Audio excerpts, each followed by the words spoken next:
A loud wind roared across the hills of Judea, the kind that made the trees bend and the dust rise like smoke from the ground.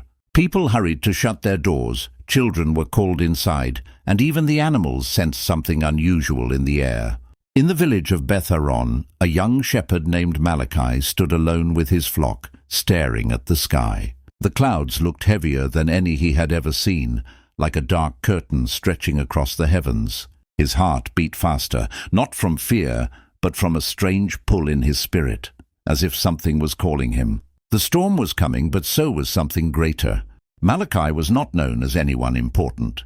He was not a priest, not a prophet, not a warrior, not a scholar. He was simply a shepherd with an honest heart, a boy who cared for sheep and lived quietly among the hills. But deep inside, he always felt he was meant for something more. He prayed every night that God would show him his purpose. Most nights he heard nothing but silence. Tonight, however, something changed. As the wind grew stronger, Malachi heard a voice, not out loud, but in his heart, gentle yet firm, like thunder wrapped in calm. "Go," it said. "The time has come. You will see my power." He looked around, certain someone was there, but he was alone.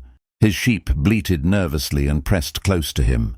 Malachi swallowed hard, grabbed his staff, and guided the flock toward the village. The storm chased him, lightning snapping like silver veins across the sky. When he reached the village gate, people were already gathered, whispering in fear. A traveling merchant had arrived, soaked from the rain, trembling from what he had seen. He claimed a terrible storm was sweeping across the region, destroying fields, homes, and markets. But he also spoke of miracles, blinding lights in the sky, voices of angels, and a great sign that God was about to do something mighty. The people didn't know whether to believe him or not. Inside the synagogue, the elders debated. Some insisted the merchant was mad. Others feared he was right.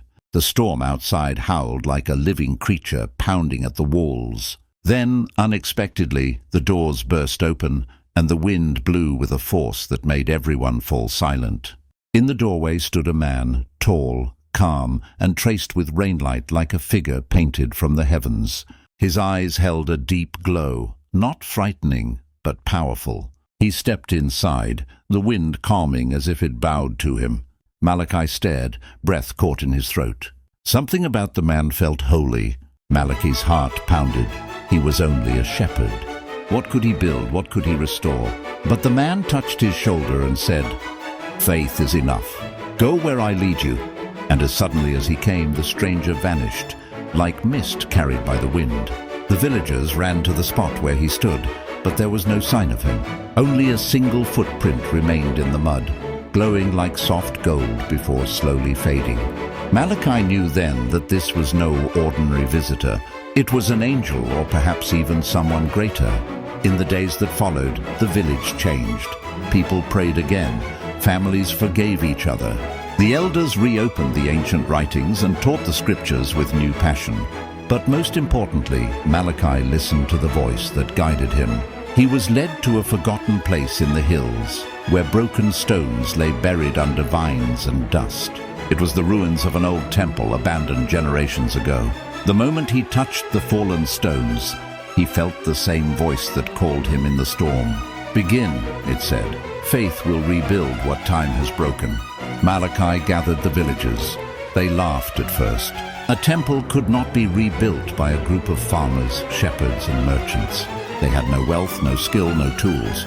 But Malachi remembered the storm, the light, the voice from heaven. He spoke boldly.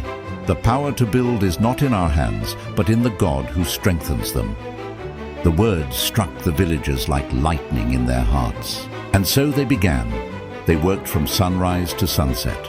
They carried stones, they cut wood, they prayed until their voices shook. Sometimes they felt like giving up. Some nights, fear whispered that they would fail.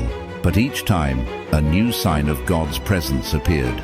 A well of water sprang from dry ground. A broken beam reforged itself. A sick child was healed. A field destroyed by the storm sprouted new wheat in a single day. Little by little, faith grew faster than the construction. Miracles became normal. The greatest moment came when the final stone was lifted into place.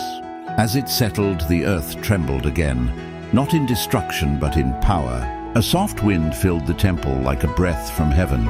A light brighter than the sun filled the room, not blinding but warm, wrapping every heart in peace. Then a voice spoke one last time. "I am with you, and I will be with all who believe." Tears filled every eye. People fell to their knees. The temple stood not just as a building, but as proof God had not abandoned them. Malachi looked at his hands, covered in dust and sweat, and finally understood.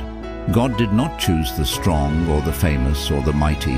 He chose those who were willing, those who listened, those who believed. From that day on, Malachi was no longer just a shepherd.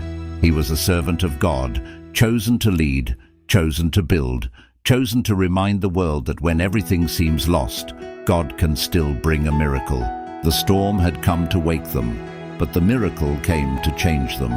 And somewhere beyond the hills, where the wind carried the scent of rain and the whispers of heaven, the angel watched, waiting for the next heart that would answer the call.